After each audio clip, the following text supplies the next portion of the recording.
For today, pakbit. Ito yung gulay namin. Sitaw. May konting karne. Pikado, sibuyas, bawang. So, lulutuin ko na siya ngayon.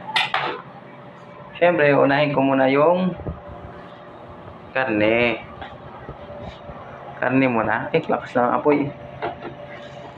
Ang lakas ng apoy. Unahin ko muna yung karne. Okay. Karne. Mekos-mekos na natin to.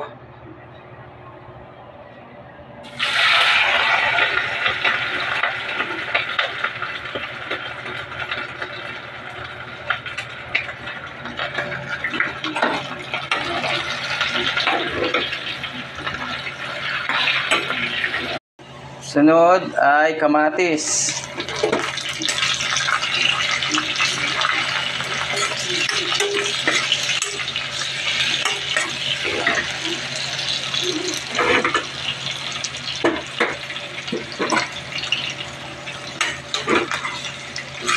Okay, pangpula na yung sibuyas natin.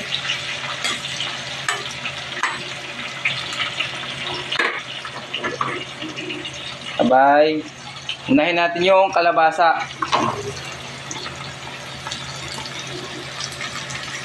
Kasi matigas yung kalabasa eh. Sabay, kasunod niya ay sitaw.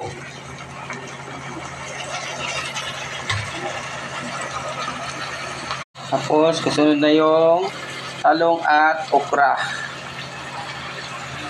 May kasama ng sili doon. Siling haba. Sabay, titimplahan ko na. Lagyan ko na ng patis. Konti. Kasi masarap pag may patis. Sabay, paminta. Saka, syempre, may tuyo talaga yan. Kasamang tuyo.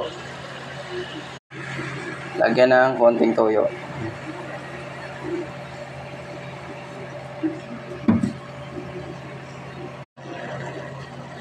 Tapos, kalahating baso ng tubig. Para mas masarap siya lumambot. May sabaw-sabaw siya konti. Pero mamaya patuyuin natin yan. So, ito, luto na yung pakbit ko. Wow! Sarap. Ito. Kain na tayo.